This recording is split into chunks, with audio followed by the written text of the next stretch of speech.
Mesdames, Messieurs, bonsoir et bienvenue au cœur du mystère. Ce soir, nous parlerons de la matière inerte, ses interactions avec la toile, avec l'akasha. Dans un instant, nous donnerons la parole à notre invité.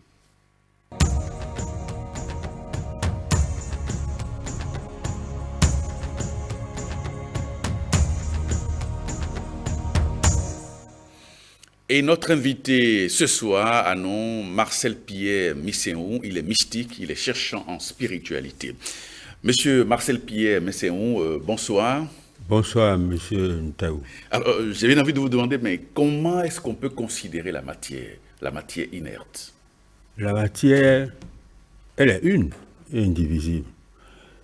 Si nous prenons l'exemple d'un caillou, nous regardons le caillou qui ne bouge pas. Nous avons l'impression que cet objet-là est inerte, donc il n'existe pas. Or, c'est parce qu'il existe que nous l'avons vu. Donc, il y a un certain nombre de vibrations cosmiques qui agissent à l'intérieur et qui permet à l'atome et aux molécules qui sont à l'intérieur de ce caillou de vivre en congruence pour qu'il se présente sous la forme que nous sommes en train de voir. Malgré que nous constatons qu'il est inanimé, il existe quand même. Vous avez parlé d'un certain nombre d'éléments, de vibrations et tout. Et comment apprécier la présence de ces éléments-là dans la matière? Ces éléments dans la matière peuvent être appréciés par certaines pulsations à l'intérieur de cette matière. Vous savez, tout corps vit et cherche à évoluer. À l'intérieur de la matière que nous considérons comme inanimée, il y a l'énergie cosmique qui constitue certains stimuli extérieurs et intérieurs qui lui permettent aussi de bouger et de vivre. En ce moment-là, l'énergie cosmique, qu'est-ce que c'est que l'énergie cosmique? L'énergie cosmique, pour les téléspectateurs qui nous suivent. L'énergie cosmique, c'est l'énergie qui traverse tout le monde, qui est en toute matière, même qui traverse notre corps. En tant qu'humain, cette énergie traverse tout. Et c'est ça qui permet à chaque élément que nous voyons de vivre. Donc, ces pulsations... Et d'où vient cette énergie-là cosmique qui nous traverse, qui traverse tous les corps possibles? Bon, nous pouvons dire que ça vient de Dieu. Mais Dieu a mis à notre disposition un certain nombre d'éléments, par exemple l'akasha, qui permet de vibrer à notre unisson. Et qu'est-ce que c'est que l'akasha alors? L'akasha, c'est la toile qui imbibe tout. C'est ça que certains appellent l'éther. C'est ça que certains appellent materia prima, qui imbibe tout. Sur tous les plans d'existence, l'akasha imbibe tout ce qui est vie. Tout ce qui est vie. C'est ce qu'on appelle généralement la toile. Elle est invisible, mais elle cohabite avec nous de tout temps. Donc ces pulsations à l'intérieur font de la matière qu'elle se manifeste. Donc des pulsations à l'intérieur pour son existence, des pulsations à l'intérieur pour qu'elle se manifeste. C'est le premier clavier, par exemple, quand nous élevons dans la stratosphère des claviers. Cette pulsation de manifestation, c'est ça que certains maîtres qui ont maîtrisé les vibrations peuvent utiliser pour faire disparaître des objets à votre vue et les faire réapparaître. Ces pulsations-là. Quand ils maîtrisent les vibrations au niveau des pulsations, donc de manifestation de la matière, ils peuvent faire disparaître un objet que vous regardez et le faire revenir tout simplement. Et on crie au miracle, on crie au prodige, alors que c'est tout simplement l'application de cette connaissance dont ils disposent. Alors, des pulsations à la toile akashique, quels sont les niveaux que l'on traverse? Quelles sont les différentes strates? On peut parler de stratification au niveau donc des pulsations. Merci beaucoup. Lorsque nous arrivons au niveau de la manifestation de la matière, dont j'ai dit tantôt que certains disposant de cette connaissance peuvent manipuler un objet et peuvent le basculer même dans l'invisible et le non-être. Ce qui arrive parfois, on dit telle personne a disparu, telle autre chose on ne le voit plus. Ça, c'est le premier stade du clavier. Oui. Et ce premier stade, vous savez, la matière, tous les corps existent et cohabitent dans des agrégats qui ont formé cette matière et qui ont formé les différents corps qui cohabitent et qui, l'une et l'autre agissent, forment la chaleur. Ça, c'est encore le stade supérieur.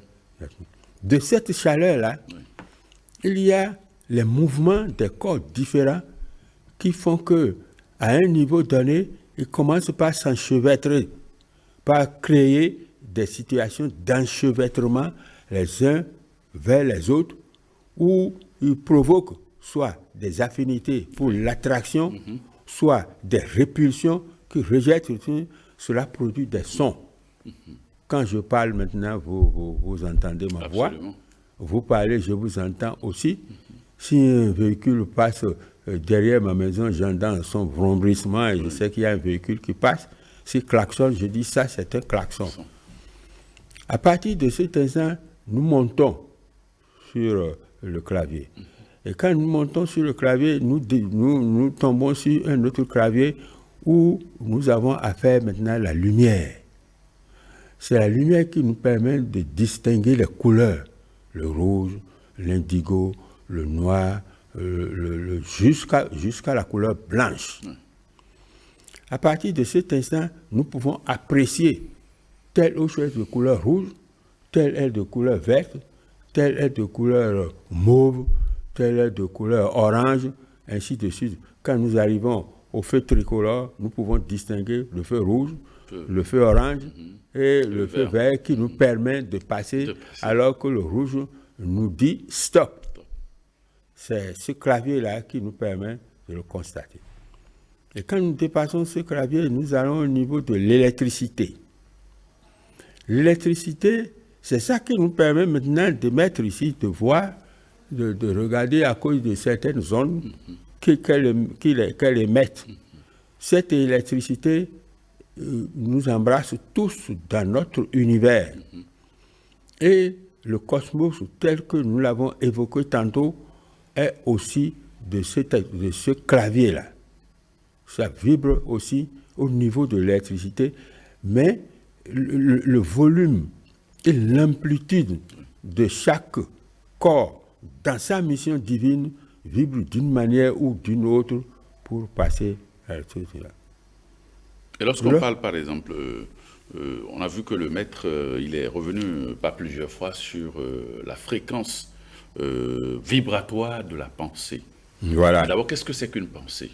Une pensée, avant d'arriver à la pensée, nous allons monter d'un cran sur le clavier. Oui. Et c'est important. Vous allez voir pourquoi c'est important. Si nous montons au 6e clavier, nous avons la force vitale. Ouais. La force vitale. Et nous allons demander aux téléspectateurs qui nous regardent, qui nous entendent, de faire attention à ce niveau. Oui. Lorsqu'on parle de la matière inanimée, dans notre corps, la cellule prise isolément est aussi inanimée.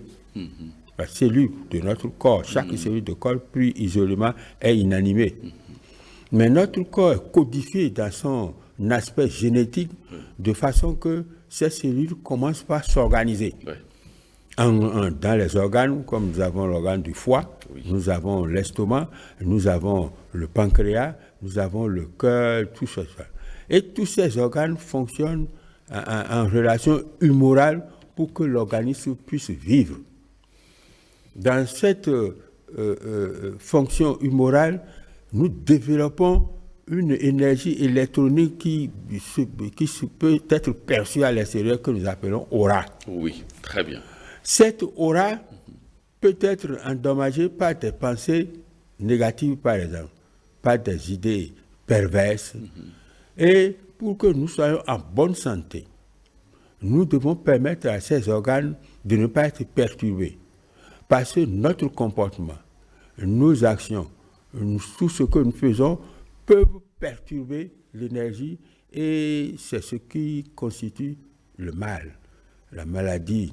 Nous traînons beaucoup de maladies aujourd'hui dans les hôpitaux, les infections, ceci. Or, si nous permettons à la force vitale de circuler librement dans toutes nos cellules du corps, former un organe qui répond à une mission divine, alors nous devons nous porter correctement. Maintenant, la fréquence vibratoire de la pensée. Mais qu'est-ce que fait la pensée d'abord? La pensée, c'est une énergie qui a permis à notre maître, notre constructeur, le démiurge, qui a construit notre univers, de pouvoir disposer, d'arranger les matériaux qu'il a trouvés sur place dans l'Akasha pour pouvoir les organiser dans tout ce que nous voyons aujourd'hui dans notre univers. La faune, la flore et toute autre chose qu'ils ont mis dans certains agrégats de matière que nous n'arrivons pas à percevoir. Oui.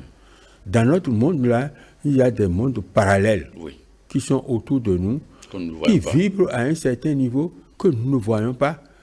Pas parce qu'ils n'existent pas, parce que leur niveau de vibration ne sont pas de nature à permettre à l'homme que nous sommes de les appréhender pour des raisons divines certainement. Et à partir de cet instant, c'est le démiurge qui a utilisé cette pensée. Et nous venons, pour arriver à la pensée, nous allons parler un peu de la toile. Oui. Nous vivons dans un monde où nous avons affaire à des principes. Ces principes-là sont régis par la terre, l'eau, l'air, le feu. La terre, l'eau, l'air, le feu sont les 4 principes que nous avons tendance à évoquer. Oui. L'Akasha est le 5e élément et qui consiste à emmailloter tous les autres principes et les organiser. Et ça, l'Akasha, il y a tout dedans. Maintenant, notre démiurge, par la pensée, a mis en ordre les matériaux qu'il a trouvés sur place pour pouvoir constituer l'univers. Ces matériaux-là ont répondu à sa pensée. Nous, les hommes aussi, nous avons la pensée. La pensée est le 7e clavier. Et elle est plus subtile que la toile. Et pourquoi? Il insiste sur la fréquence vibratoire de la pensée. La fréquence vibratoire, on ne peut pas la donner en chiffres. C'est des tics, des tacs qui font des millions, des milliards de pour. Or, ce que nous appelons le clavier, ce ne sont pas des trucs isolés. Ça s'enchevêtre l'un dans l'autre. Alors, il nous avertit de la même manière que le démiurge a utilisé sa pensée pour organiser tout ce que nous avons dans notre univers. De cette manière, nous utilisons aussi la pensée pour créer notre bonheur ou notre malheur. Mais comment arriver à contrôler cette pensée-là? Pour mieux contrôler cette pensée, ça revient à nous-mêmes. Parce que toutes les pensées que nous avons, qu'elles soient bonnes ou mauvaises, agissent sur la toile. Les pensées de tous les dieux que nous créons, les pensées qui viennent de tout ce que nous installons, que nous pouvons envoyer par-ci ou par-là, agissent sur la toile. Mais quand c'est bon, on ne fait pas tellement la remarque. C'est quand c'est mal que ça suscite vraiment l'horreur, la frayeur, et on commence par en parler. Or, il nous démontre ici que la toile est l'agent d'exécution de la pensée. Donc, toutes les pensées, tout ce que nous pensons impacte la toile. Ça s'ingère sur la toile. La toile les prend et lorsqu'on insiste avec la volonté de voir concrétiser cette pensée, la toile manifeste ça quelque part et après l'avoir manifesté, il rejette sur les auteurs. C'est là où on parle de karma. Lorsque un individu a des pensées pernicieuses qu'il projette sur la toile avec force de manifestation, ça se manifeste, mais ça se retourne sur lui. On parle alors du karma individuel. Si cet individu est en communication, par exemple, comme ça se passe dans certaines confréries où les gens tiennent à faire nécessairement du mal, à amputer, faire ceci, là, s'ils agissent de manière collective, alors ça devient un karma collectif. Alors, de karma collectif en karma collectif, ça embrasse et ça souille la toile, et tout ce qui en résulte, c'est nous qui recevons les contre-coups. Mais est-ce qu'il peut arriver que l'on ne soit pas même de contrôler les pensées qui nous arrivent de part et d'autre et qu'on n'ait pas de prise sur elles? Oui. Nous devons faire un effort en nous-mêmes pour dire que tout ce que nous faisons, ça nous retourne, soit en bonheur, soit en malheur. Et toutes les horreurs auxquelles nous assistons aujourd'hui dans le monde proviennent des pensées pernicieuses qui agissent sur la toile, qui est au niveau de tout le monde et qui prend toutes les pensées. Ce n'est pas l'ignorance que dès lors qu'il y a un petit conflit, il y a une divergence quelque part, nous ne manifestons pas la tolérance, nous ne manifestons pas toute la sagesse que le bon Dieu a mis en nous, et nous commençons par discuter, nous commençons par nous chamailler, nous commençons par dire que nous luttons, celui qui aura le dessus. Et ce qui aggrave la chose, c'est la littérature. Cette littérature, aujourd'hui, se base sur la démonstration de la violence, des assassinats, des enlèvements. On montre même l'apologie du crime. Ou l'apologie du crime. Et il y a les circuits cinématographiques qui les portent à l'écran. Et cela agit sur la jeunesse, ceux qui veulent copier, par exemple, des éléments qui s'organisent en bande pour faire de braquage, des éléments qui croient que dans ce qui se passe là, or, ceux-là, ils pensent seulement à leurs intérêts égoïstes, financiers et immédiats. Et ça souille la toile. À tout moment, ça souille la toile. Mais la toile fait tôt de les rejeter sur nous. Et c'est ce qui constitue le mal qui nous entoure. Maintenant, pour contrôler cette pensée, nous devons la comprendre. Évidemment. Nous devons la comprendre. C'est là où il faut féliciter les maîtres qui viennent, qui nous enseignent, les organisations fraternelles qui nous enseignent certains cercles philosophiques où les gens qui prient pour que la terre puisse être en paix. Donc nous devons penser en nous-mêmes d'abord, par remodeler nos pensées. Et chaque fois que il nous arrive, ça c'est sûr, lorsque nous sommes en contact avec d'autres personnes, il y a des frictions qui naissent. Absolument. À partir de ces frictions, nous devons transcender les difficultés inhérentes à la vie pour prendre un recul et réfléchir pour ne pas donner dans le panneau de la violence.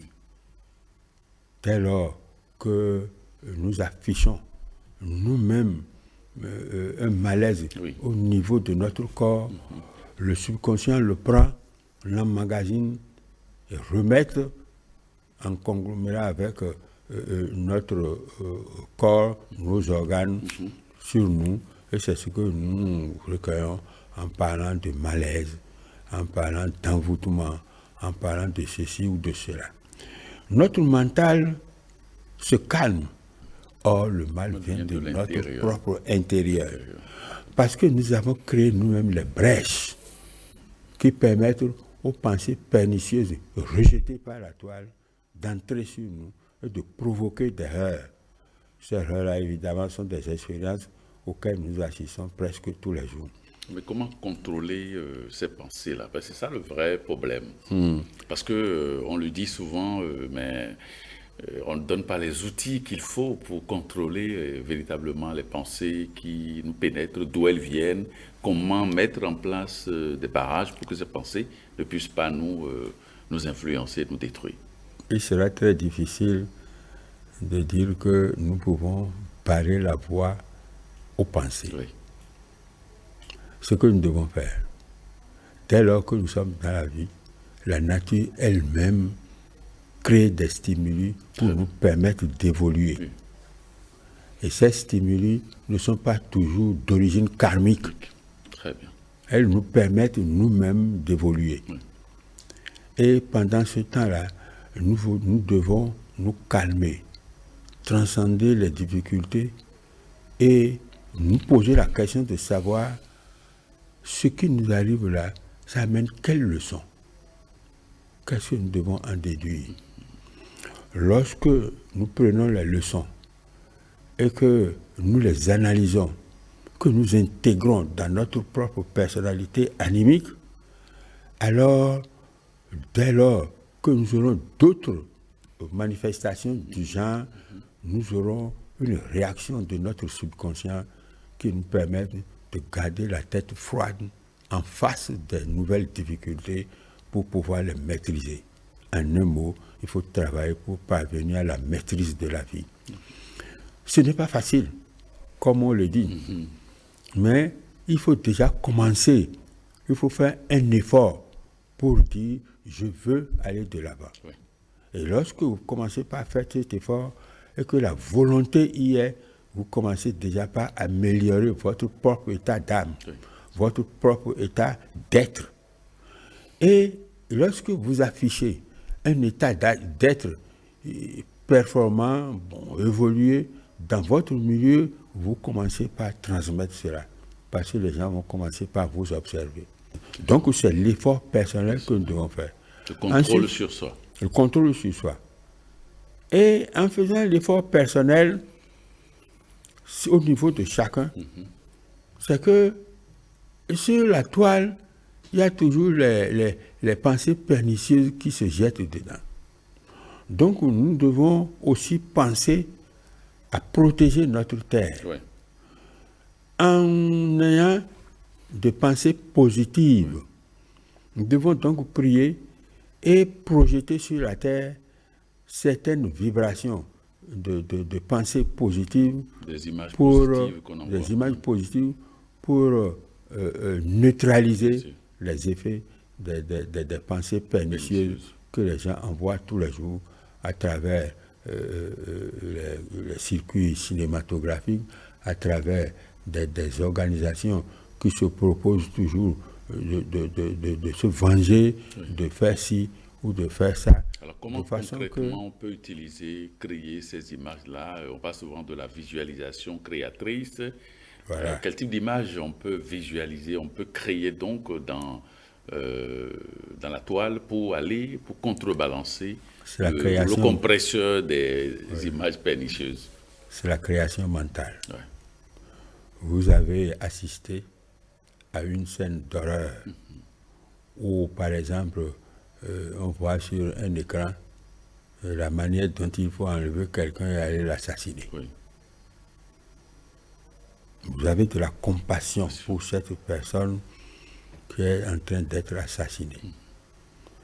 Ce n'est pas toujours l'actualité que vous regardez là, non, mais c'est des idées qu'on a mis là et qui se passent entre nous réellement.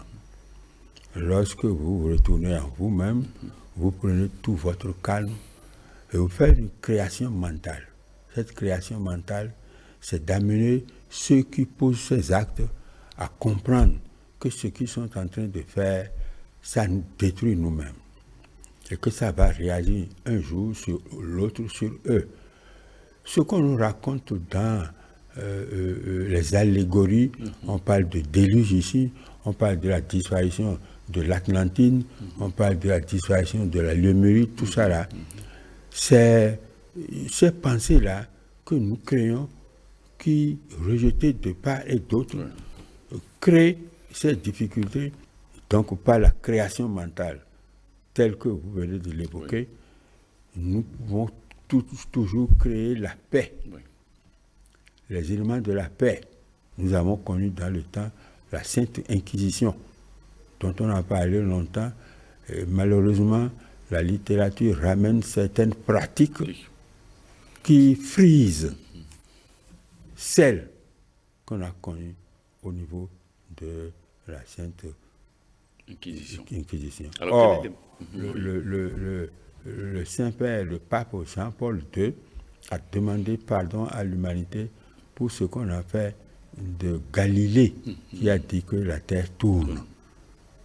Il a demandé pardon à l'humanité pour dire que vraiment c'est après qu'on sait. Donc, il faut éviter aussi, au niveau des grandes religions, le fanatisme, l'intégrisme, le sectarisme, l'intégrisme. Il faut être ouvert à l'autre. Et c'est certainement pourquoi le maître conseille de remarier la science et la religion. Car dans l'ancien temps, c'est le clergé qui est au sommet de la société, qui organise, qui peut installer un roi ici, qui organise, et quand il dit quelque chose, ça passe. On ne change pas. Mais très tôt, l'ego amène l'homme à basculer dans le sectarisme, dans le fanatisme, qui crée des difficultés pour lesquelles la science a été obligée de se détacher de la religion. De la foi. Parce qu'il constate, la science constate que tant qu'on reste avec la religion, on ne pourra pas évoluer. Mais cela ne se fait pas par hasard. C'est toujours la nature qui les amène à faire ceci. Car aujourd'hui, la science, tous les éléments que la science utilise comme la technique que nous utilisons, tout ça, c'est parti des mystiques, des maîtres du passé, qui ont découvert les principes premiers comme Lavoisier, comme Newton, comme Einstein, Mozart, voilà, Pythagore et consorts, tous les principes qu'ils ont définis et qu'ils ont mis en branle dans la physique. C'est ça qu'on continue de ressasser aujourd'hui, croyant qu'on est déjà au top de la connaissance. Or, on est encore loin de cette connaissance. Donc, certainement, en remaniant la religion et la foi et la science, bon, ce qui peut, nous pouvons revenir là-dessus parce que nous ne pouvons pas la développer convenablement. En la remaniant, certainement, les gens sauront qu'il y a une force qui dépasse la matière. Tout à fait. D'une part. D'autre part, il faut que nous-mêmes, nous élevons à la spiritualité, que nous soyons épris de la spiritualité, que à notre niveau, nous puissions de temps en temps aller vers la métaphysique, qui nous permet de voir un peu plus loin que ce que nous voyons au niveau de la matière. Alors, quel est l'impact de ces pensées pernicieuses sur l'humanité entière? L'impact de ces pensées pernicieuses, c'est ça que nous voyons. Ça souille la toile. La toile, l'akasha, est obligée de manifester ces pensées-là et de les rejeter vers nous. Et ces pensées pernicieuses, les gens ne sont pas prêts d'arrêter parce qu'ils les utilisent. Si nous allons dire que nous allons travailler aussi à ce niveau pour repousser les frontières de l'ignorance. Vraiment. Pour que chaque homme puisse commencer par comprendre là où il est. Ce sont ces pensées pernicieuses qui créent l'enfer sur la terre. Il n'y a pas d'autre lieu où nous allons voir qu'on parle d'enfer. Cet enfer-là sort de nous-mêmes. C'est nous qui le projetons dans la nature où nous sommes pour être les sujets et les victimes de ces pensées-là. Donc, chacun, en travaillant sur lui, doit parvenir à les nettoyer. Et nous sommes toujours encore à la création mentale. Cette création mentale qui permet à chacun de nous d'avoir des pensées positives, de créer des images contraires à celles que créent ces pensées pernicieuses pour neutraliser leurs effets sur la toile. Car de plus en plus, quand nous serons nombreux à le faire, le volume et la fréquence et l'amplitude de ces pensées positives finiront par avoir raison des pensées négatives et leurs effets pour que nous puissions commencer par courir le bonheur. Mais j'ai pensé à la chose, j'ai un peu d'espoir. Oui. Si vous voulez, je vais vous lire. Oui, allez-y. Je vais vous lire un passage du livre où le maître, vraiment, il est de nature compatissante. Oui. Alors, on dit ici, la pensée est l'instrument par lequel l'homme enregistre sur la toile sensible qu'est l'akasha ses rêves, désirs, craintes, souhaits, sagesse, turpitude, idées d'amour, de haine, de vengeance, de croyance, de cruauté, de tyrannie ou d'abnégation. Oui. C'est bien cela, et même mieux, vos produits photographiques actuels sont très très loin d'égaler en sensibilité la couche la plus grossière de l'akasha. Ne parlons donc plus des couches les plus subtiles. Vos scientifiques se trompent en croyant que l'akasha s'étend au-delà de votre atmosphère. C'est faux. L'akasha, selon eux, servirait à la propagation-transmission de la lumière. C'est encore faux. L'akasha enveloppe tout et imbibe tout. Sa présence se manifeste partout dans l'immensité cosmique et sur tous les plans d'existence.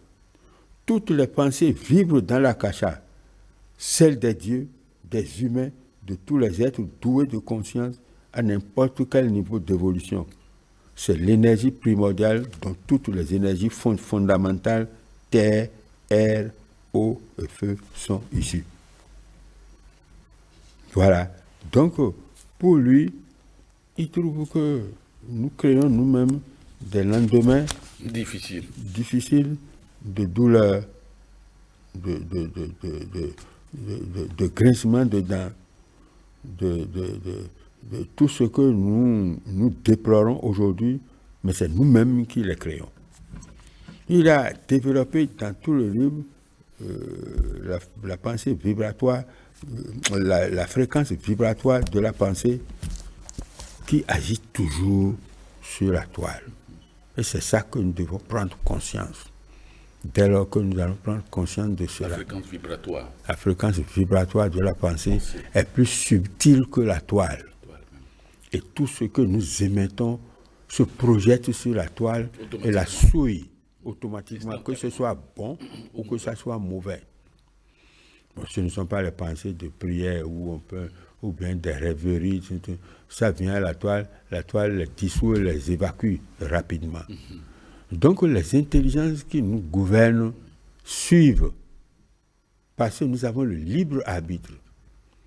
C'est le mauvais usage de notre libre arbitre qui font que nous habitons ces pensées négatives, que nous projetons sur la toile et qui nous reviennent toujours, comme étant donné que lorsque nous créons, c'est toujours la création mentale, lorsque nous créons ces images qui viennent nous assaillir, nous commençons alors par nous plaindre.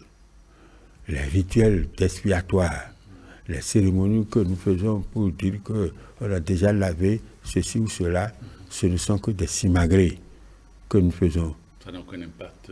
Ça n'a pas un impact profond. Ce ne sont que des actes auxquels notre mentalité admet de les utiliser comme des actualités qui nous permettent d'avoir un peu plus à l'aise. Oui. Et même si nous arrivons à arrêter le cours d'une expérience, ce n'est que partie remise. Au moment où nous ne nous attendons pas du tout, ces expériences viennent voir. C'est ce qu'on appelle souvent la nuit obscure. Et nous ne comprenons plus rien. Ce qui se passe en nous, qu'est-ce qui se passe, et à quoi s'en tenir. Vous courez à droite, vous courez à gauche, même devant, derrière, vous n'avez pas la solution. Vous avez l'impression que c'est Jacques qui m'en veut, vous avez l'impression que c'est Asiba qui m'a envoûté, mais tout ça là, ça existe dans notre cosmogonie parce que c'est nous-mêmes qui les créons. Donc, nous devons nous éprendre à la spiritualité et penser que la terre que le démiurge a mis à notre disposition et notre univers, nous devons l'entretenir et le conserver comme un bébé que nous devons toujours rendre la beauté jusqu'à ce que notre destinée soit réalisée. Cette destinée étant de parvenir à notre corps glorieux et de retourner au Père pour pouvoir être son collaborateur direct. Voilà. Alors, quel est le rôle des sentiments? On a parlé des pensées.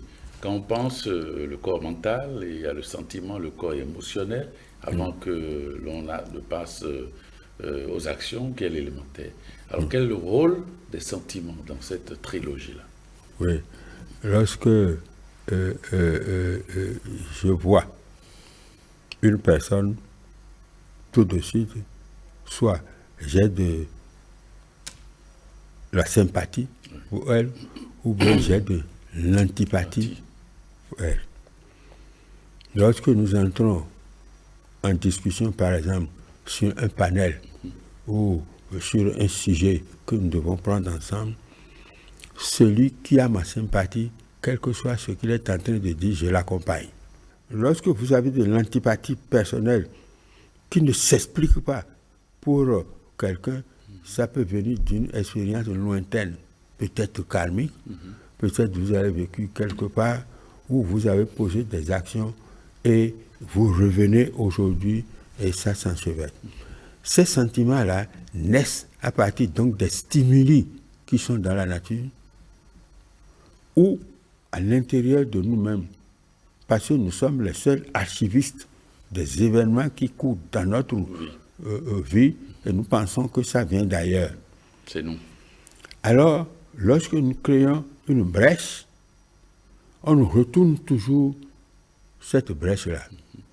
Et le sentiment que nous avons en ce moment-là se révèle sur le contenu de l'expérience du corps émotionnel. Donc, nous ne pouvons pas rejeter les sentiments.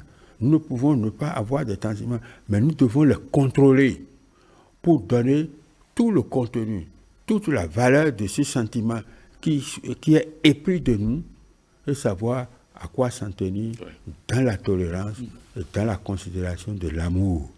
L'amour étant universel, sans priorité, sans passion, nous constatons, mais ce n'est pas si facile d'y arriver. Il faut commencer par faire l'effort du départ. Voilà. C'est ça le rôle, le devoir de l'humanité. C'est ça le devoir de l'humanité pour que nous puissions avancer sur la voie de la lumière, la voie de la destinée qui nous est assignée dès lors que le démiurge est parti. Il a mis certainement des règles, des choses que nous ne percevons pas toujours, mais avec la pensée, nous pouvons entrer en méditation. La méditation étant un dialogue avec nous-mêmes, un dialogue silencieux, mais intérieurement sonore, avec nous-mêmes.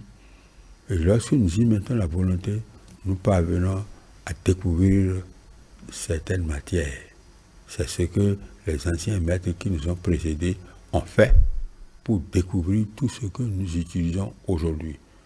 Et quand les scientifiques vont considérer qu'il y a une force qui les dépasse. Il y a beaucoup qui se rendent compte aujourd'hui qu'il y a une force qui les dépasse. Cette force leur permet alors de s'élever. Parce que si on ne nous le permet pas, nous ne pouvons pas. Le maître Daza a dit que nous sommes parvenus à un niveau de mentalité où on peut nous dire certaines choses. C'est pourquoi dans ces entretiens, il a fait ces révélations capitales que nous devons vulgariser et utiliser. Nous devons avoir accès au sacré. Nous devons commencer par penser le sacré. Et lorsque nous savons que tout ce qui nous entoure est sacré et que nous devons faire attention à cela dans notre pensée, dans nos actions, dans notre comportement, alors la paix commence par s'installer. Et comme nous sommes au 3e millénaire, où on dit tout ce qui est caché va se révéler. Va se révéler au monde. Ça commence par se révéler, peut-être par la présence de ce maître qui demande à vulgariser ses enseignements qu'on ne trouve que dans chez des maîtres. Alors, à partir de cet instant, je suppose que ceux qui vivent aujourd'hui ces expériences-là, nous avons tous les horreurs auxquelles nous assistons là. Ceux qui vivent là, lorsque on laisse le corps, on entre dans une autre atmosphère où on fait le bilan de tout ce qu'on a fait dans le monde. Et on prend des résolutions pour les corriger. Je suppose que une ère dure 2160 ans. Donc il y a plusieurs siècles dans cette ère-là. Et la réincarnation dure 144 ans. Le brassage des âmes qui vont et viennent, vont permettre à ce que nous améliorons notre condition de vie à partir des expériences et des résolutions concrètes qu'ils auraient prises pour pouvoir vivre à nouveau d'autres principes qu'ils ont acquis. Amis téléspectateurs, merci d'avoir suivi cette émission et à très bientôt.